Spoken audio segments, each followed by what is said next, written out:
É uma honra muito grande poder participar desta sagração de novos obreiros, de 2 novos pastores, aqui na Igreja Episcopal Carismática, e me senti muito honrado em ser convidado por Dom Paulo para ser o preletor desta noite.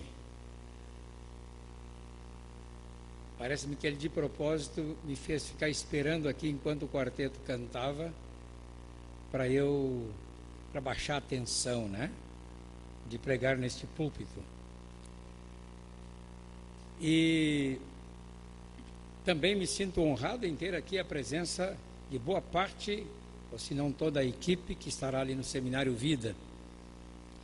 Eu digo a vocês, já estou familiarizado com muitos de vocês, porque é o 3º seminário em que eu participo com os irmãos, e esta equipe é uma equipe que me dá todo o apoio na oração, apoio na logística, e a palavra de Deus flui durante as ministrações, e às vezes acontecem coisas estranhas, porque tem uma equipe em intercessão por trás da gente. Nós, os pregadores, não agimos sozinhos. Nós temos o respaldo do Espírito Santo, da palavra de Deus e de toda essa força maravilhosa que é o corpo de nosso Senhor Jesus Cristo. E eu louvo a Deus pela vida de todos vocês.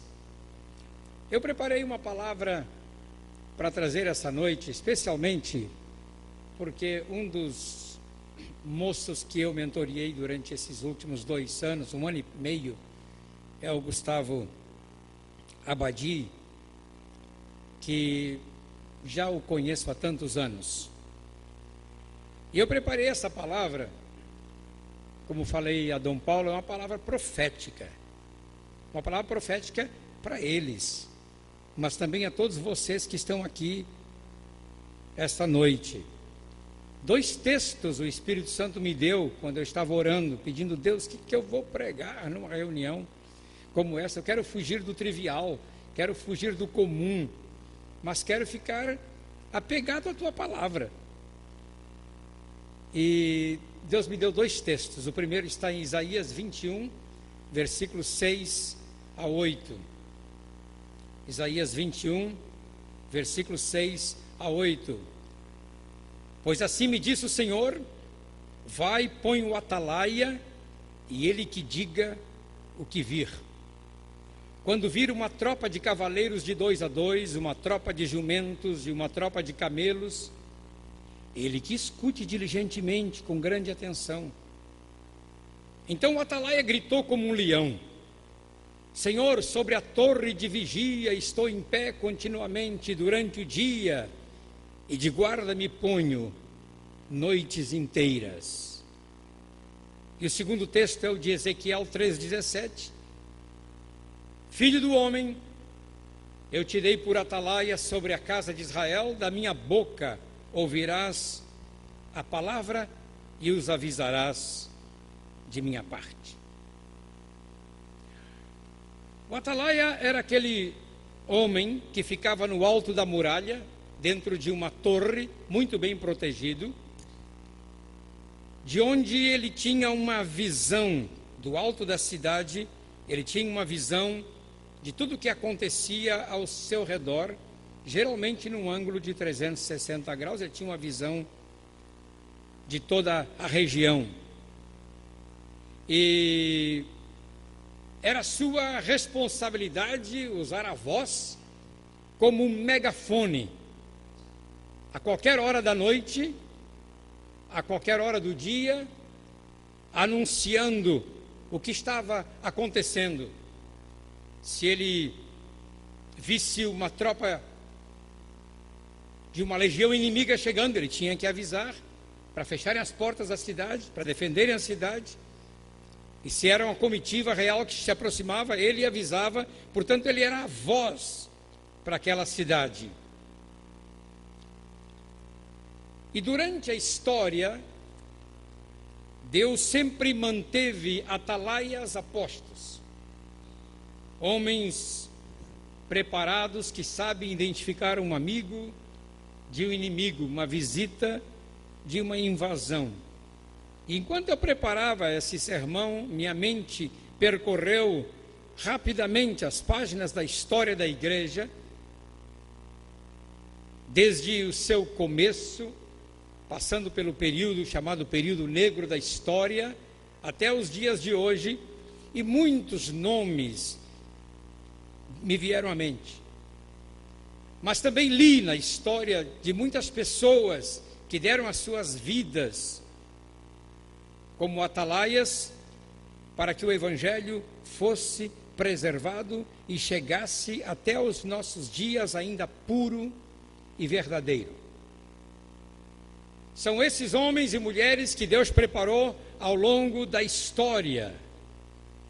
E aqui no texto de Isaías, o Senhor manda alguém da cidade, aqui no caso é o profeta. O Senhor diz: olha, coloque atalaias. Então o atalaia ele é colocado diretamente por Deus. E eu quero usar essa figura do atalaia para estabelecer algumas ideias interessantes a respeito dos profetas e líderes que Deus tem hoje na igreja. Em primeiro lugar, o atalaia é estabelecido em sua posição de autoridade por uma autoridade maior. Você vai pensar assim: hoje a autoridade maior aqui é Dom Paulo. De fato, na ordem eclesiástica ele é a autoridade maior. Mas há uma autoridade maior aqui presente esta noite, que está estabelecendo esses dois homens como novos atalaias da igreja. E essa autoridade se chama o Espírito Santo de Deus, que está acima de todos e acima de nosso bispo primaz. E esse Espírito Santo de Deus está dizendo a Dom Paulo: coloque novos atalaias. Porque a missão de colocar atalaia é que tem feito a igreja prevalecer ao longo de 2 milênios. Quando os mais velhos, reconhecendo o que já fizeram na história, passam o bastão de autoridade ou compartilham o bastão de autoridade com os mais novos que o Espírito Santo vai levantando na igreja. E esses dois homens que vocês veem aqui, os dois ordinandos, são homens que Deus está estabelecendo na igreja como novos atalaias, atalaias da fé, atalaias da palavra, homens que haverão de ver, anunciar e proclamar. Imagine um homem como Paulo sabendo que a qualquer momento o carrasco iria levá-lo para o suplício onde seria decapitado. Paulo está na prisão em Roma pela segunda vez, sabe que vai morrer, não sabe a hora em que chegará o carrasco para levá-lo para o madeiro, onde ele será decapitado. Ele já sabia da sentença e Paulo tinha que deixar alguém no seu lugar. A quem escolher? Ele tinha Lucas. Lucas, um brilhante médico. Lucas, um moço que se converteu em Jerusalém, uma experiência muito forte com Deus. Lucas, um homem muito intelectual, que nos escreveu o livro de Atos e nos escreveu o Evangelho de São Lucas. Ele tinha à sua disposição a Lucas. Ele tinha à sua disposição um outro membro da sua equipe, que era Silas. Silas muito antigo. Está desde o princípio da igreja, quando os primeiros apóstolos fizeram o sorteio para ver quem ocupava o lugar de Judas. Ele já está lá no início da igreja. Lucas era um médico, um cosmopolita, conhecia o costume das cidades. Mas olha quem Paulo escolhe. Paulo escolhe um fraco, um chorão e um medroso chamado Timóteo. E a Timóteo ele escreve essas duas epístolas, essas duas cartas, com tantas orientações. E quando você vê o perfil que Paulo traça de Timóteo, você imagina, este não era um homem que deveria continuar com o bastão de autoridade apostólica, porque Paulo fala das suas lágrimas, Paulo fala da sua covardia, Paulo fala do seu medo, Paulo fala da sua fraqueza física. Ninguém o escolheria. Mas a pergunta é por que Paulo escolheu a Timóteo? E a pergunta é por que Dom Paulo escolheu Gustavo Abadi e Ricardo? A primeira proposta que me vem à mente é porque Paulo sabia da convicção e da chamada de Timóteo. E nós sabemos da convicção e da chamada desses dois homens de Deus para o exercício ministerial. Timóteo, especialmente, havia recebido várias palavras proféticas. E Paulo considerava o seu filho na fé. Os demais eram filhos na fé, mas ele fala de Timóteo, ele diz assim: a meu verdadeiro filho na fé. Os outros são filhos da fé, mas este é ainda o meu verdadeiro filho na fé. Paulo diz a ele: meu filho, você foi alvo de profecias. Então, segundo as profecias de que antecipadamente foste objeto, combate firmado nelas o bom combate, mantendo fé e boa consciência. E ele ainda diz mais: não te faças negligente para com o dom que há em ti, o qual te foi concedido mediante profecia, com a imposição das mãos do presbitério. Timóteo sabia que em alguma vez na sua vida, palavras proféticas aconteceram com a vida dele. Você sabe, um homem, ele acaba por ter convicção de ser chamado para o ministério, não apenas por aquela convicção que arde em seu coração, mas porque em algum momento Deus lhe falou ao coração, e em algum momento o Espírito Santo, através de alguma palavra profética, às vezes de uma irmãzinha muito simples na igreja, às vezes de uma outra pessoa que ele não conhece, veio, profetizou sobre ele e diz: Deus tem um chamado para ti, assim, assim, assim. E aquilo vem confirmar o fogo que havia dentro do coração. Porque isto é o que nos faz entrar no ministério. Não é só o fogo que nos arde no coração, mas é aquelas coisas que Deus nos surpreende, quando a gente, sem esperar, aparece um irmão, aparece um pastor, aparece uma irmã de oração, e diz: Deus está dizendo sobre a tua vida assim, assim e assim. Por isso Paulo escreveu para Timóteo: olha, você sabe quanta profecia foi dita a seu respeito. E você sabe, Ricardo, e você sabe, Gustavo, quantas profecias foram ditas a respeito de vocês. E hoje, quando vocês receberão a imposição de mãos para o presbitério, a palavra de Paulo aqui, que ele dá para Timóteo, é essa: que foi te dado dons com a imposição das mãos do presbitério. Aquilo que está faltando para vocês no ministério, hoje à noite será concedida através da imposição de mãos do presbitério. Os dons que faltam em suas vidas, que vocês ainda carecem, essa noite será concedido a vocês pela imposição de mãos do bispo da igreja, dos bispos da igreja. A congregação diz amém? Porque isso vai ocorrer. Só quem tem convicção do seu chamamento sabe que pode superar toda a adversidade. Então Paulo fala para Timóteo: Timóteo, você precisa superar o medo, porque uma das coisas que o obreiro tem que fazer é superar o medo. Paulo fala para ele, Paulo deixa bem claro que para exercer a liderança, a pessoa tem que superar o medo. Paulo escreveu: Deus não nos tem dado espírito de covardia, mas de poder, de amor e de moderação. E essa noite, essa palavra que eu trago para esses dois novos ordinandos, dois novos pastores, olha, Deus não deu a vocês espírito de covardia, vocês têm que receber essa noite uma medida de fé para dar passos decisivos para a obra de Deus, para tomar decisões que às vezes aos homens parecem loucura, mas Deus vai conceder a vocês essa noite essa medida de fé que irá capacitá-los para o exercício do ministério. O medo de fracassar, que supera o terror do medo, é o medo de pecar, de ser desaprovado por Deus, que faz o obreiro vencer, é o medo de errar que nos faz acertar. Timóteo teria que enfrentar os hereges da igreja, que já apareciam naqueles dias, iria precisar de muita coragem para enfrentar Himeneu, Fileto, Alexandre Latueiro.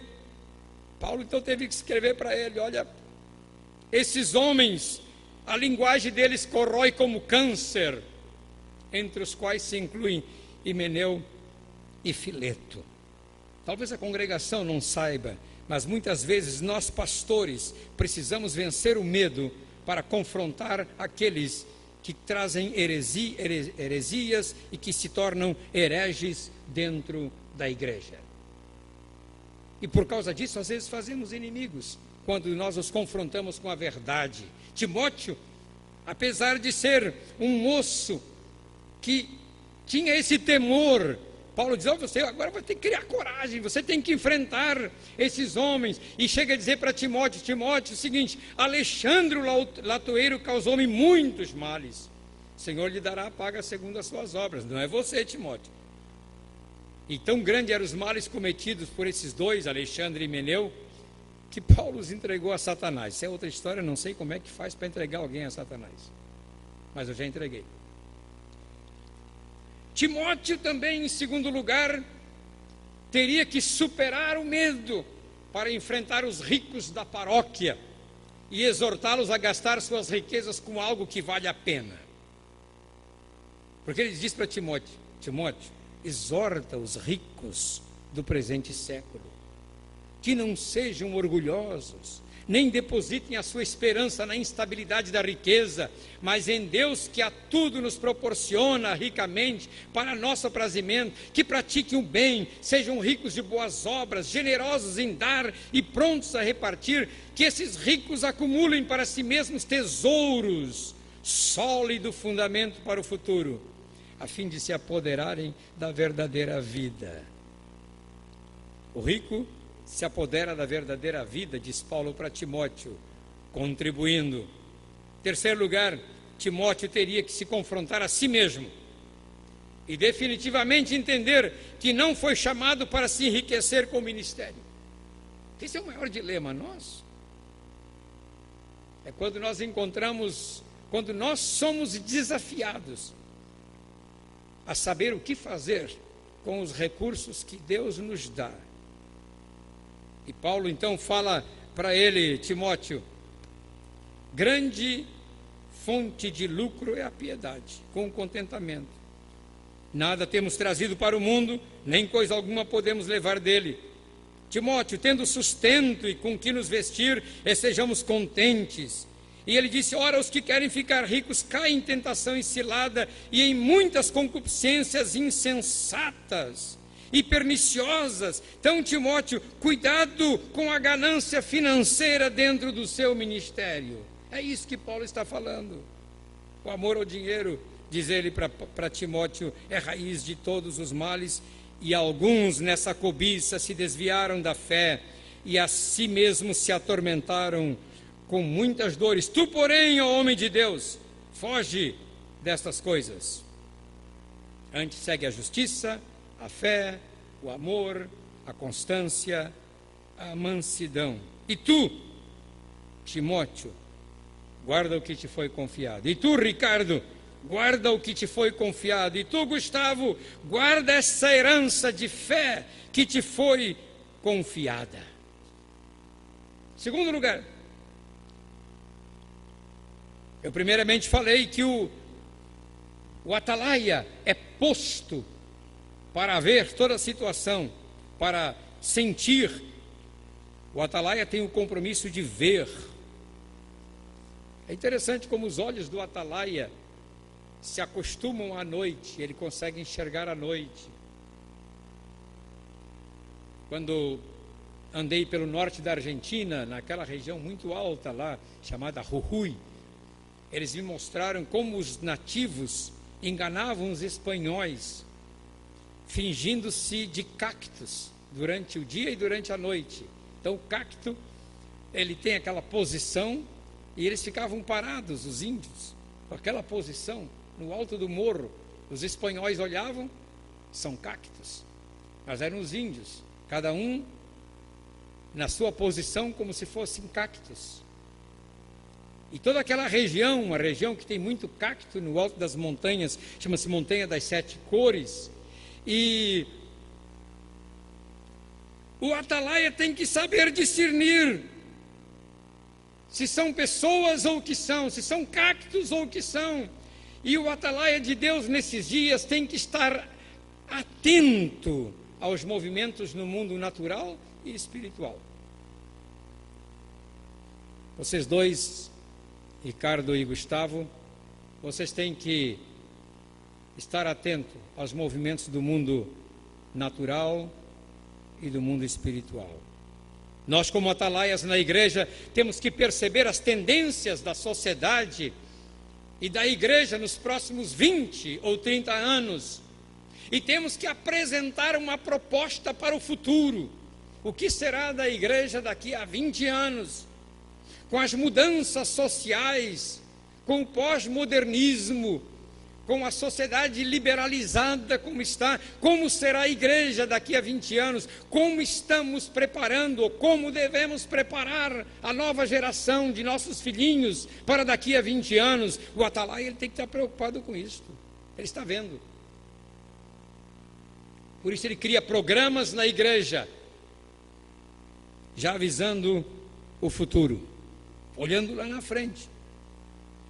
Um pastor, um outro dia, me disse: Pastor João, a primeira pessoa que nos falou, há 20 anos atrás, que a grande guerra final será entre o cristão e o islã, foi você. Eu disse: é uma coisa que se vê no futuro. A grande guerra, a grande confrontação da fé que teremos no final, será entre o islã e a igreja. Isso há 20 anos atrás já era visível, já se podia ver. No Antigo Testamento existe um episódio de um vigilante. Ele é um atalaia que vê o inimigo chegando, lá em Juízes 9, 36, 37. E Gaal, que era o homem que estava como atalaia, ele viu que eram guerreiros que desciam dos montes. E ele disse para o comandante Zebul: olha, eu vejo homens que descem dos montes como sombras. E o Gaal disse para ele: você está vendo árvores sendo balançadas pelo vento, não são guerreiros. E de pronto aqueles homens batem contra a porta da cidade e derrotam o comandante Gaal. Você sabe que Deus tem os vigilantes no céu e Deus tem os vigilantes na terra. Lá em Daniel capítulo 4, no 13, 23, o sonho de Nabucodonosor, ele diz: eu vi um vigilante que desceu do céu. Que vigilante é esse? E Deus tem os seus vigilantes na terra. E Deus tem os seus vigilantes aqui hoje. Vigilantes de olhos bem abertos, vigilantes para enxergar, vigilantes para perceber, vigilantes para interpretar o que está vindo pela frente. Deus tem os seus vigilantes. O atalaia, ele tem que ver o que espera a igreja mais adiante. Os homens do passado foram atalaias. A Bíblia fala que Abraão viu o futuro. Jesus disse sobre ele em João 8,56: vosso pai Abraão viu os meus dias, viu-o e se alegrou. E lá no livro de Hebreus, no capítulo 11, dos versículos 8 ao 13, diz que Abraão, pela fé, saiu de Ur sem saber para onde ia. E hoje, Gustavo, quando eu preparava esse sermão, eu estava lendo esse texto, eu tinha preparado esse sermão, e essa verdade, essa frasezinha de Abraão ficou tão forte para mim. Abraão saiu sem saber para onde ia. A ordem era de Deus: sai.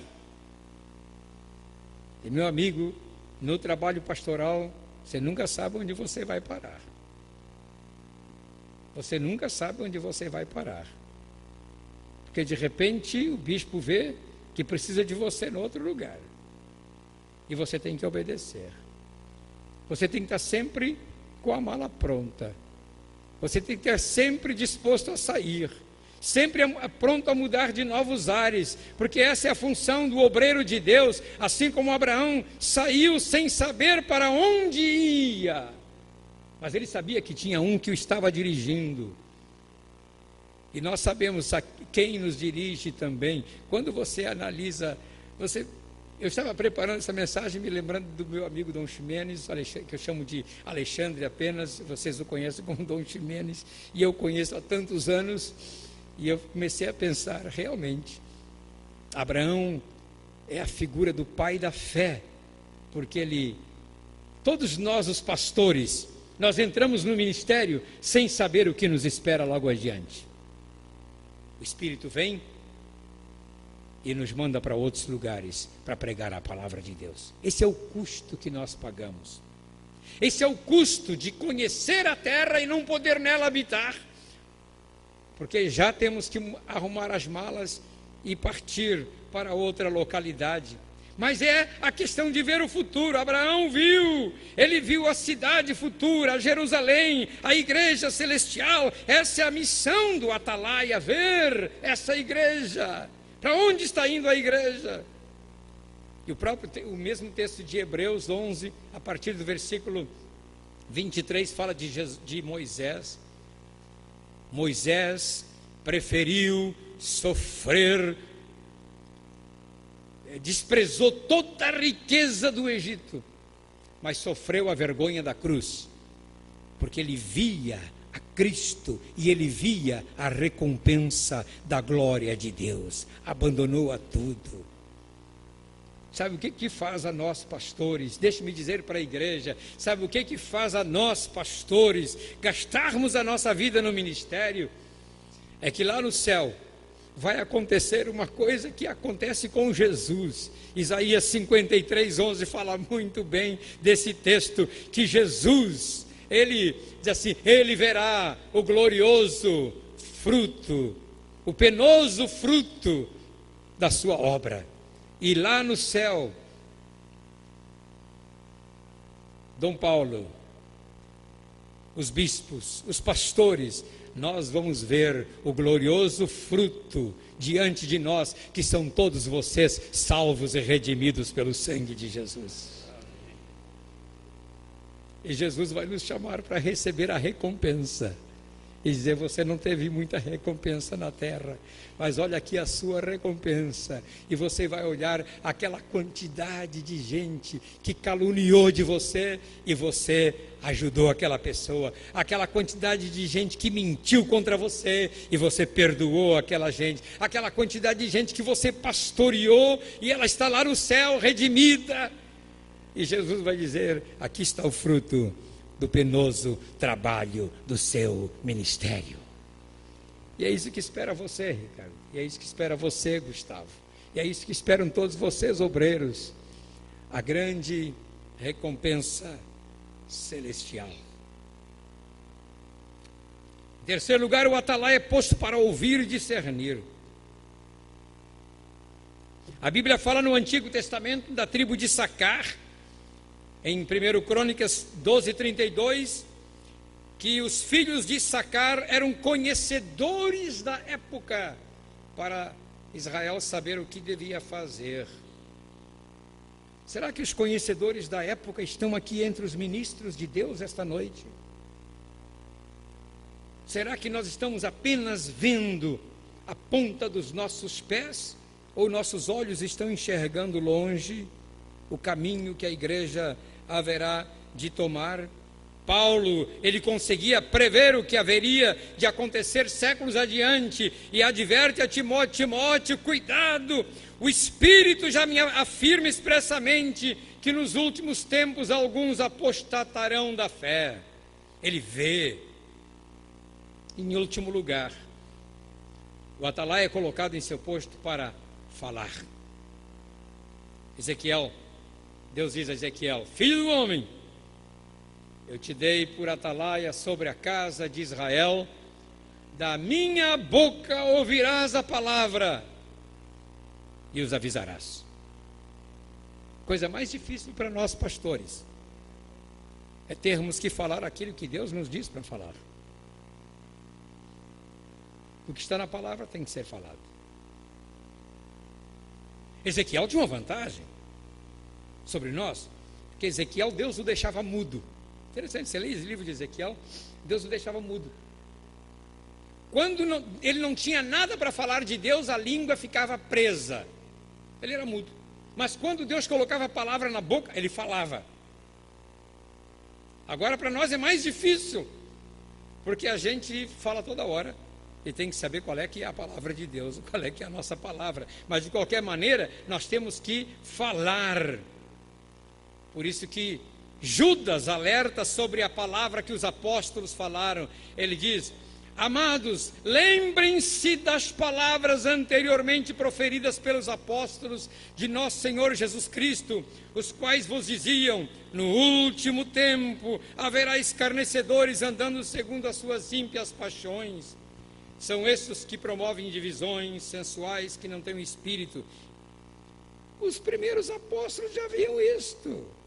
Os primeiros apóstolos já viam as divisões. Os primeiros apóstolos já percebiam o que aconteceria nas próximas gerações, porque eles viam e eles tinham que falar. Por isso que Paulo diz a Tito: Tito, tu porém fala. E Pedro diz: se alguém fala, fale de acordo com os oráculos de Deus. Vocês que estão sendo consagrados hoje, falem de acordo com os oráculos de Deus. E o atalaia não deve ter medo de falar a verdade bíblica com quem quer que seja. Paulo estava numa situação difícil em Corinto, muito perseguido. Você lê isso no livro de Atos, capítulo 18. E Paulo, depois de 3 meses, resolveu fugir da cidade secretamente. Ele não aguentava Corinto. E uma noite ele teve uma visão. E na visão o Senhor Jesus apareceu para ele e disse: não temas, pelo contrário, fala e não te cales. E Paulo ficou ainda 1 ano e meio naquela cidade, estabelecendo a igreja, firmando aqueles novos crentes. Quero concluir com uma ilustração muito interessante. Quando eu lia Moby Dick de Herman Melville, eu cito isto no meu livro Aprenda a Pregar.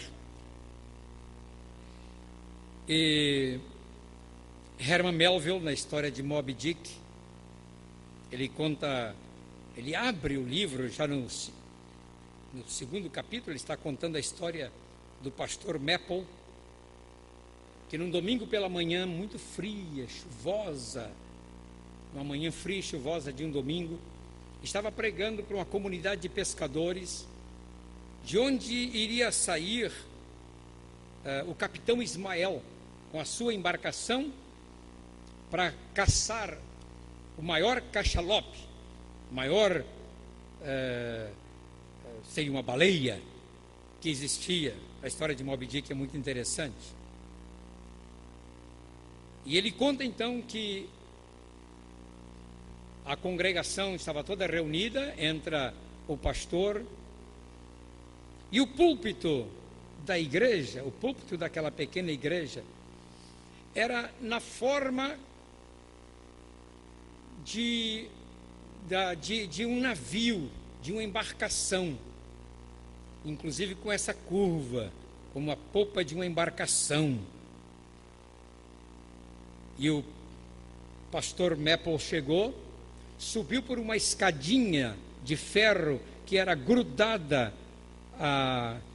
àquela parede que servia de casco da embarcação, até a metade. Da outra metade tinha uma corda de madeira, uma corda, melhor trançada, com aqueles degrauzinhos de madeira, como tem num navio. E ali o pastor subiu por aquela corda de madeira, cordinha feita colorida, mas com degrauzinhos de madeira, sobe lá no alto e recolhe a escada. E ele fica só. E o púlpito tinha uma reentrância sobre a congregação, como é este púlpito aqui, essa reentrância, só que era na forma da popa de um navio, da quilha de um navio. Então, na ponta, na quilha do navio, estava o púlpito. E Herman Melville, que é o autor de Moby Dick, ele disse: ali ficou o pastor Maple solitário, sozinho, diante da congregação, naquele púlpito que avançava sobre a congregação. E ele diz uma coisa interessante, porque, na verdade, o púlpito conduz o mundo. O púlpito conduz o mundo. E é do púlpito que nós, os pregadores, pregamos a verdade. E é do púlpito que nós, os pregadores, somos como atalaias, que estamos vendo, que estamos sentindo, que estamos perscrutando o que pode ou não pode acontecer. Por isso, queridos obreiros, que vocês vão ser separados esta noite, Ricardo e Gustavo, o púlpito, lembre-se disso, ele conduz o mundo. Com a palavra vocês conduzirão o mundo.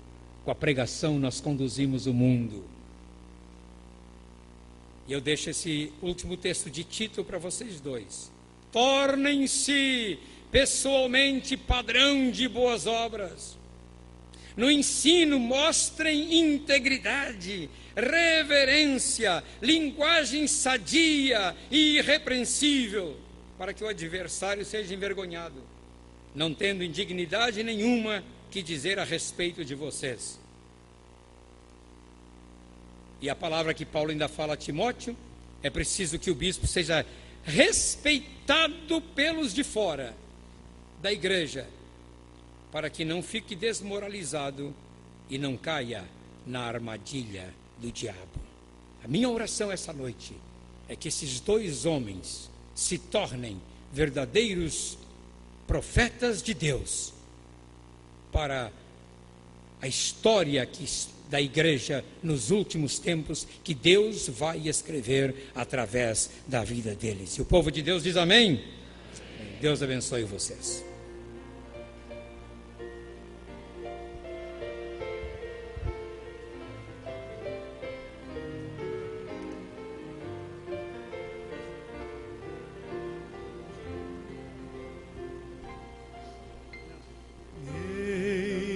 Aqui ao teu altar me entrego, eis-me aqui, sem vacilar me achego, eis-me aqui, ó Senhor, chamaste com afeto e em submissão completa me rendo a ti, Senhor meu Deus.